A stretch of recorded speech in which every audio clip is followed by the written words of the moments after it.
சிம்ம ராசிக்கு இந்த ஜூன் மாதம் என்னென்ன செய்யலாம் செய்யக்கூடாது? ஜூன் மாதம் 1/6/2025 முதல் 30/6/2025 வரைக்கும் ஜூன் மாதம் கிரகங்கள் அமர்ந்திருக்கும் நிலைமை. செவ்வாய் பகவான் நம்ம ராசி உள்ள வந்துடுறார். கேது பகவான் ஏற்கனவே உள்ளவே இருக்கார். ஆன்மீக நாட்டத்தை மட்டும் இறைவனுடைய நாமத்தை ஓம் சரவணபவ வெற்றிவேல் முருகனுக்கு அரகரோகரா இந்த திருநாமத்தை சொன்னாலே போதும். ஏன்னா செவ்வாய் வேற யாரும் இல்லை, முருகப்பெருமான் தான். அந்த செவ்வாயுடைய திருநாமத்தை நாம சொல்ல சொல்ல அதிதேவதை என்று சொல்லக்கூடிய முருகப்பெருமானை வணங்கி வந்தாலே போதும்.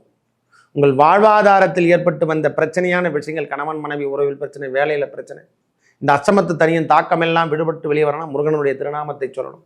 அறுவடை வீட்டுக்கு சென்றாதான் நம்ம வாழ்வாதாரத்தை இந்த 2.5 ஆண்டுகள் மீட்டெடுக்க முடியும். நம்ம வாழ்க்கையில பெரிய வெற்றி கிடைக்கணும்னா முருகனுடைய நாமத்தை சொல்லுங்க. எவராக இருக்கணும், எந்த ராசி நட்சத்திரனா இருக்கட்டும். சிம்ம ராசி சொல்றேன், உங்களுக்கான வாழ்வாதாரத்தை மேலோங்கக்கூடிய காலம். உங்களுக்கு அதிகாரம் என்று சொல்லக்கூடிய அமைப்பை பெறும். ஒரு அதிகாரம் கிடைக்கணும், உங்களுக்கு லட்சுமி கடாட்சம் கிடைக்கணும், குழந்தை பேர் கிட்டணும்னா பகவான் முருகப்பெருமான வணங்குங்க. வேலை வாய்ப்பு, திருமணம் எல்லாம் கைகூடக்கூடிய காலம் இனிதே ஆரம்பிக்கின்றதாக உங்கள் வாழ்வாதாரம். ரொம்ப நாளாக லவ் பண்ணியிருக்கையா, மறைச்சிட்டு வீட்டில் மறைக்க முடியாமல் இருக்குது, இப்போ சொல்லிடுங்க. அதெல்லாம் எதை எதை நாம் சொல்லணுமோ அதெல்லாம் சொல்லாமல் தவிர்த்து மீது எல்லாத்தையும் சொல்லிட்டு இருக்கோம். வீட்டில் எதை எதை பேசக்கூடாதோ அந்த விஷயத்துக்கெல்லாம் அங்கீகாரம் இல்லாமல் நம்ம பேசிட்டு இருக்கோமே. நம்ம கிட்ட வாங்கின கடன், இந்த மாதிரி விஷயங்களை முதல்ல மனைவி இடத்துலையோ நம்ம இடத்துலையோ நம்ம பேசணும். அதுதான் நம்ம இடத்துல சொல்ல வேண்டிய விஷயங்கள், சொல்லக்கூடாத விஷயங்கள்.